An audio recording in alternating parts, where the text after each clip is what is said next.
अहिंसा तीर्थ प्रणेता, अहिंसा तीर्थ प्रणेता, जय जय हो भारत गौरव राष्ट्र संत प्रमुख सागर। स्वर्णिम स्वर्ण जयंती का अवसर ये महान है, मिलकर हम मनाएंगे गुरुवर देश की शान है। प्रमुख सागर जय हो गुरुवर, प्रमुख सागर जय हो गुरुवर।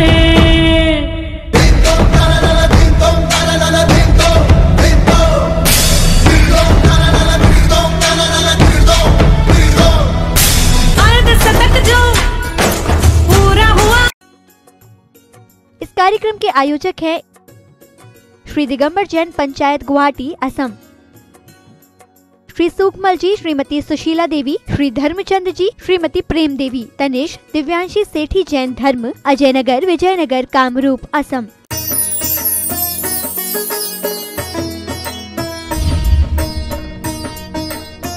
धर्म महात्माओं, नामकर्म के आश्रव की चर्चा हमारी चल रही थी। नामकर्म का आश्रव कैसे होता है?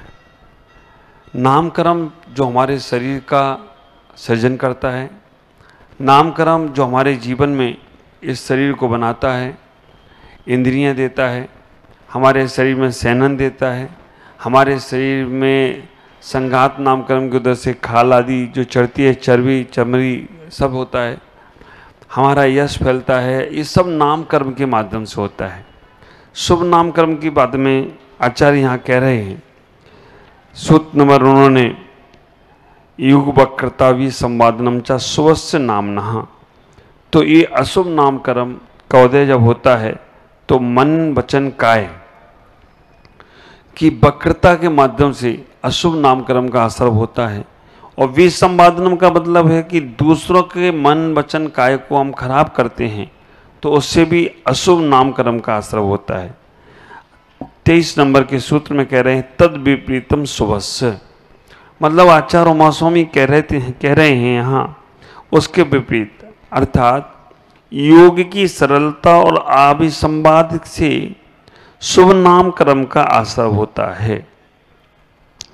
कहने का तात्पर्य यह है कि मन वचन काय हम जितना अच्छा रखेंगे और दूसरों के मन वचन काय को जितना हम खुशी देंगे उतनी हमारे शुभ नामकर्म का असर होगा। और शुभ नामकर्म का असर होगा तो हमें सुंदर रूप भी मिलेगा, सेनन भी मजबूत मिलेगा, हमारा यश भी खूब फैलेगा, हमारा स्वास्थ्य भी अच्छा रहेगा, हमारा सब कुछ अच्छा होने वाला है। बस हमें धारणा मन में ये बनाना है कि हमें अच्छा कैसे करना है। मन से कभी भी किसी के प्रति गलत भाव ना हो। पूजा में अक्सर आप लोग पढ़ते हो, मन में हो सो वचन में उचरिए, वचन में हो सो काय भी करिए। तो आपका जो ड्राइवर है वो मन है। हम इतना विचार करके रखें, भगवान से ये प्रार्थना करें, ये भगवान तन खराब होता हो तो हो जाए लेकिन मेरा मन और वचन खराब ना हो। तन खराब होगा तो उसका आपको ही इफेक्ट पड़ेगा, आप ही का शरीर साथ नहीं देगा। लेकिन मन खराब होता है तो कई जन्म तक आपको कुयोनियों में भटकना पड़ता है, क्योंकि मन पाप कर्मों को बंद करने में बहुत कारण बनता है। शरीर अस्वस्थ है, इसी जन्म में हम उसको भोग लेंगे, लेकिन मन अच्छा रहेगा तो अगला जन्म अच्छा होगा। वैसे तो ना शरीर खराब होना चाहिए, ना वचन खराब होना चाहिए, ना मन खराब होना चाहिए, ना हमें अपने खराब करना है ना दूसरों की। तो आचार्य यहाँ पर कह रहे हैं काय वचन और मन की सरलता तथा अविसंवाद से उसी प्रकार पूर्व सूत्र की व्यवस्था करते हुए यहाँ पर आचार्य कह रहे हैं धार्मिक पुरुषों का स्थानों का दर्शन करना। देखो शुभ नामकर्म का असर बता रहे हैं, जितना धार्मिक पुरुषों का आप दर्शन करते हो वो आपके शुभ नाम में आश्रम में कारण बन रहा है। तीर्थ स्थानों के दर्शन करते हो वो आपके शुभ नाम कर्म में आश्रय हो रहा है। आपको लगता नहीं है लेकिन फिर भी आचार्य जो बात कह रहे हैं वो परफेक्ट है, 100% है। जितने बार भी आप भगवान के गुरुओं के दर्शन करते हो उतना आपके शुभ नाम कर्म का आश्रय हो रहा है। ये बात आचार्य उमा स्वामी तत्वाशोध ग्रंथ में कह रहे हैं और आपको भी लगता है। तीर्थ स्थानों का दर्शन, आदर सत्कार, दूसरों को आदर सत्कार देने से भी शुभ नाम कर्म का आश्रय होता है। सद्भावना रखने से भी शुभ नाम कर्म का आश्रय होता है। उपनयन, संसार से डरना, प्रमाद का त्याग करना, ये सब शुभ नाम कर्म के आश्रय के कारण हैं। ख्याल करो, हम सोचते हैं कि भगवान के दर्शन हो गए, बस हमें पुण्य मिल गया, अच्छा काम हो गया और बस काम खत्म। नहीं, हमारे खाते में वो पुण्य अर्जन हो गया कि अब हमें हमेशा हमेशा शुभ ही शुभ होने वाला है। तो आप विचार करके रखना, भगवान के दर्शन मात्र से केवल भगवान के दर्शन नहीं हो रहे हैं, हमारे अगले जन्म की व्यवस्था शुभ नाम कर्म के आश्रय की बनती जा रही है। तीर्थ दर्शन से भी हमें तीर्थ दर्शन का ही पुण्य नहीं मिल रहा है, हमारे अगले जन्म का शुभ नाम कर्म के आश्रय का उदय होने वाला है। और तो और जितना हम आदर और सत्कार देते हैं, जितना हम दूसरों को आदर और सत्कार देते उतना हमारा आदर और सत्कार बढ़ने वाला है। तो ये जो आश्रय बताए गए हैं इनको हमें समझने का प्रयास करना है। हम किसी गलत व्यक्ति को देखें तो मन खराब होने लगता है, अच्छे व्यक्ति को देखते हैं, अच्छे व्यक्ति के पास बैठते हैं तो मन अच्छा होता है और मन में अच्छाइयाँ आती हैं। तो केवल इस जन्म में ही नहीं, आप विचार करना, नहीं वो उसका काम वो करेगा, अपना काम अपने को करना है। तो आप विचार करना कि जितना आप एक दूसरों के प्रति एक मन में अपने अच्छे भाव लाने का प्रयास करते हो, भगवान के दर्शन, गुरुओं के दर्शन, तीर्थ स्थानों के दर्शन, आदर सत्कार देना, सद्भाव रखना, संसार के कार्यों से डरना, प्रमाद का त्याग करना, ये सब शुभ नाम कर्म के आश्रय के कारण बता दिए। और तो और यहाँ इतना ही कह दिया आचार्यों ने कि हम अपने जीवन को कैसे अच्छा बनाएं। अच्छा बनाने से ये जन्म भी हमारा सफल होता है और अगला जन्म भी सफल होता है। ख्याल करो, कुछ लोग दुनिया में ऐसे होते हैं जो दिल में चले जाते हैं। आप विचार करना, संसार में कुछ लोग ऐसे होते हैं जो दिल में बस जाते हैं और संसार में कुछ लोग ऐसे होते हैं जो दिल से निकल जाते हैं। तो आपको अपनी गिनती किस में रखना है? आप विचार करके रखना, हम अपनी जिंदगी अपनी गिनती उसमें रखने का पड़े कि दूसरों के दिल में बसने का प्रयास करें, दिमाग में नहीं बसना, क्योंकि दिमाग कभी भी खराब हो जाता है। तो दिमाग खराब हो जाएगा तो फिर खराब चीज को निकालना पड़ जाता है। और दिल में बस गई तो विचार करके रखना, वो दिल तुम्हें दरिया दिल भी बनाने का प्रयास करें। हम अपने जीवन में इतनी कोशिश करें, इतने प्रयास करें, सबसे पहले तो अपने आप को व्यवस्थित करें, क्योंकि जिसका अपने आप में व्यवस्थितपना नहीं है, अपने आप पे भरोसा नहीं है, उसका राम भरोसे कोई काम होने वाला नहीं। आप पहले अपने आप को इतना कॉन्फिडेंस में लेने का प्रयास करो, आप अपने आप को इतना अपने आप को अच्छा बनाने का प्रयास करो कि मेरे माध्यम से कभी कुछ मैं गलत नहीं करूँगा, मेरे माध्यम से कभी किसी का गलत नहीं होगा, मैं अपने शरीर के साथ भी दुर्व्यवहार नहीं करूँगा। अगर आप ऐसा अपना करते हो, दुर्व्यवहार का मतलब इतना अच्छा मानवता का शरीर मिला, अब इस पर तुम गलत चीज़ें डालोगे, नशीली चीज़ें डालोगे, अदवा तदवा चीज़ें डालोगे, तो ये आप अपने शरीर के साथ दुर्व्यवहार कर रहे हो। ये शरीर तुम्हें दोबारा मिलने वाला नहीं, कभी गलत चीज़ें नहीं डाली। नशीली चीज़ें और नॉनवेज आदि की चीज़ें ऐसी हैं जो शरीर के साथ गलत व्यवहार हो रहा है और वो तुम्हें दोबारा मिलेगा नहीं। दूसरे नंबर पर ऐसा भी मन में विचार लाओ, हम इस मन से गलत चीज़ें नहीं सोचेंगे, गलत चीज़ें नहीं करेंगे तो हमारी आत्मा भी खुश होगी। हमने शरीर में तो कुछ गलत सामग्री नहीं डाली, लेकिन मन में गलत पड़ना, मन में गलत भाव आ रहे हैं, वचन से जब देखो तब एक दूसरे को कुछ गलत बोला जा रहा है, तो फिर वो आत्मा दुखी होती और आत्मा कहती है मैं कहाँ आ गई।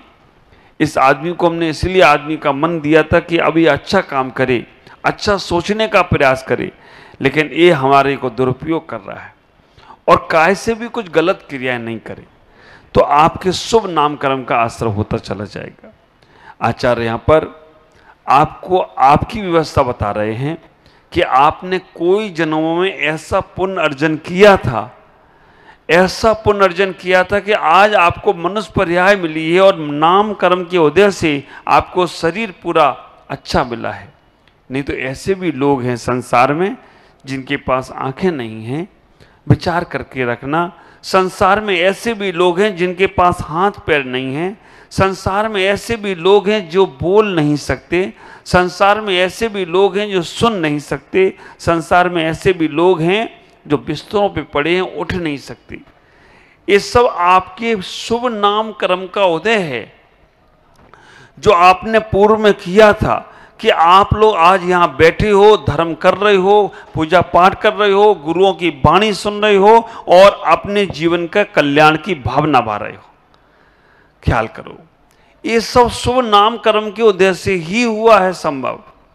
उसको नाम कर्म को आप धन्यवाद देना कि आपने हमारे जीवन में इतना अच्छा किया। और अब विचार करके ये रखना है कि उस शुभ नाम कर्म के उदय से हमें ये अच्छा सब मिल गया, तो अब हम अशुभ नाम कर्म का उदय नहीं लाना चाहते, अशुभ नाम कर्म का आश्रम नहीं करना चाहते। इसलिए हम अपने जीवन में अच्छा ही सोचने का प्रयास करेंगे, अच्छा ही करने का प्रयास करेंगे, अच्छा ही जीवन में लाने का प्रयास करेंगे, अच्छा ही अपने जीवन को बनाने का प्रयास करेंगे। और जो लोग भी हमारे पास या हमारे संपर्क में आएंगे, हम कभी उनके लिए बुरा नहीं सोचेंगे। मैं हमेशा अपने प्रवचनों में एक ही बात कहता हूँ कि भगवान के पास जाकर कहना, भगवान मुझसे किसी का अच्छा ना हो पाए तो कोई बात नहीं, लेकिन मेरे माध्यम से कभी किसी का बुरा नहीं होना चाहिए। ये भगवान मैं किसी का अच्छा ना कर पाऊँ तो कोई बात नहीं, लेकिन मेरे माध्यम से कभी किसी का बुरा नहीं होना चाहिए। इतनी भावना भाना ही तुम्हें कैसे पुनर्जन कराएगा, कैसे तुम्हारे जीवन में। आप ख्याल करो, बैंकों में आप सबके खाते हैं, आपने यहाँ बैंक में किसी ने पैसा जमा किया, तुरंत आपके खाते में जमा हो जाता है। पैसा कहीं डाला और कहीं खाते में लिख जाता है, और वो जो लिख गया वो केवल किसको मिलेगा? दूसरे को मिलेगा या तुमको मिलेगा? साइन तुम्हारे होंगे तो पैसा भी तुमको ही मिलने वाला है। यहाँ लेने देने का चक्कर ये संसार में है। यहाँ तुम्हें दोगे पैसा बैंक में तो तुम्हें मिलेगा, लेकिन परमात्मा रूपी बैंक में आपको ना लेना है ना देना है, लेकिन भाव अच्छे रखना है। केवल परिणाम अच्छे रखो, विचार अच्छे रखो, तो आपको वो पुण्य आश्रम अपने आप होने लगेगा जो आप बाजारों में करोड़ों लाखों रुपए देकर नहीं खरीद सकते हो। तो आप अपने जीवन को अच्छे कामों में लगाने का प्रयास करें।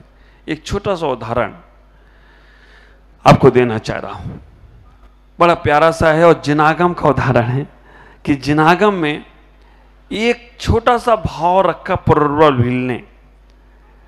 वो पूरा जीवन नहीं बदल पाया क्योंकि वो भील था।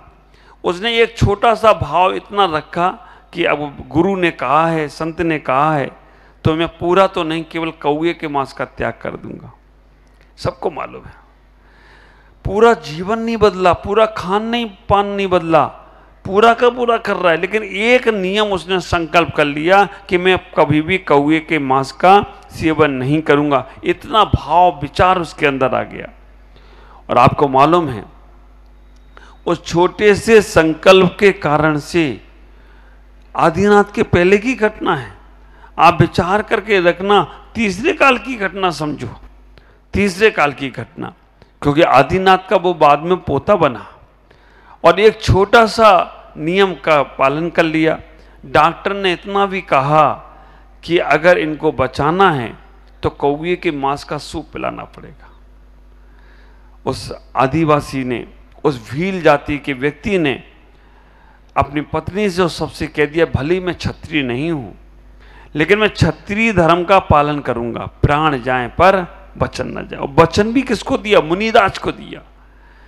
कई बार आप लोगों के वचन दिए हुए डामाडोल हो सकते। ख्याल करो, उस भील की भीलनी ने अपने भाई को भी बुलवा लिया। भाई को भी बुलवाने के बाद कहा कि भाई समझाओ अपने जीजा को। उन्होंने कहा क्या समझाऊं, मानते ही नहीं हैं। और जब उनका वो भाई आया तो जंगल में देखा कि एक देवी रो रही है। देवी से पूछा क्यों रो रही हो? उन्होंने कहा मुझे रोना इसलिए आ रहा है कि तुम्हारा जो जीजा है वो कौवे के मांस का त्याग किया है, तो वो मेरा पति होने वाला है। भीलने के भाई ने कहा कि फिर इसमें रोना क्यों?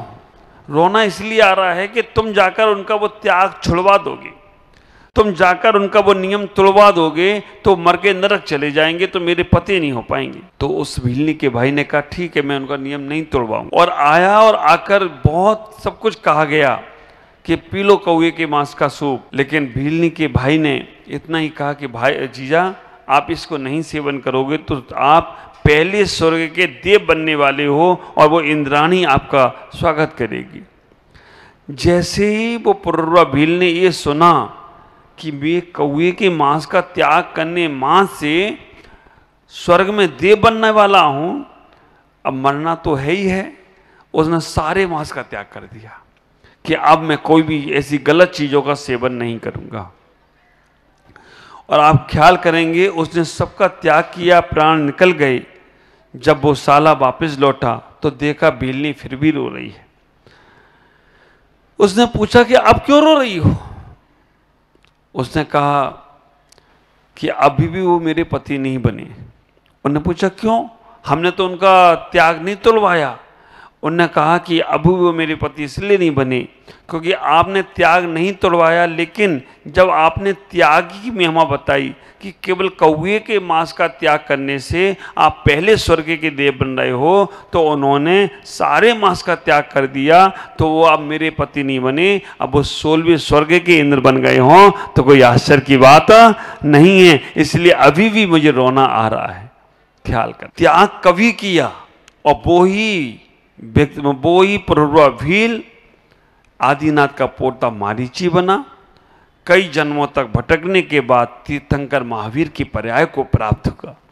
तो मैं इतना ही कहना चाहूँगा आपसे कि आप अपने जीवन में ऐसे शुभ काम छोटे छोटे रूप में भी करोगे तो उसका भी फल बहुत बड़ा मिलने वाला है। आज शुभ नामकर्म के आश्रम में आचार्य इतना ही कह रहे हैं, जितना देव शास्त्र गुरु की भक्ति करो आपका शुभ नामकर्म का आश्रय होगा। जितना अपने से बड़ों का आदर करो, सत्कार करो, उतना शुभ नामकर्म का आश्रय होगा। जितना आप अपने जीवन में संसार के कार्यों से डरो। मैं हमेशा अपने प्रवचनों में इष्टोपदेश में भी कहा है, संसार के कार्य करना है तो उदासीनता से करो। शादी विवाह है, जाना ना पड़े, शादी विवाह है, मजबूरी में जाना पड़े, लेकिन पंचकल्याणक का पुनारा है। पंचकल्याणक में जितनी खुशी, जितना उल्लास, जितना आनंद बरसेगा, उतना तुम्हारे शुभ नामकर्म का आश्रय हो रहा है। ख्याल करना, पहला तीर्थ होगा पूर्वोत्तर का कि जिसके लिए साधु दूर दूर से दर्शन करने आने लगे, तो कोई आश्चर्य की बात नहीं है। और जब संत आएंगे तो भगवंत भी आने का प्रयास करेंगे। जितना अच्छा अभी से करना शुरू कर दोगे, उतना तुम्हारा जीवन शुभ नामकर्म के आश्रम में सहभागी बनेगा। आपका शुभ नामकर्म का आश्रय हो, आपका जीवन बहुत आनंदित हो। इन्हीं पावनी भावनाओं के साथ मैं अपनी वाणी को विराम देता हूँ। ओम नमः जगुरुदेव।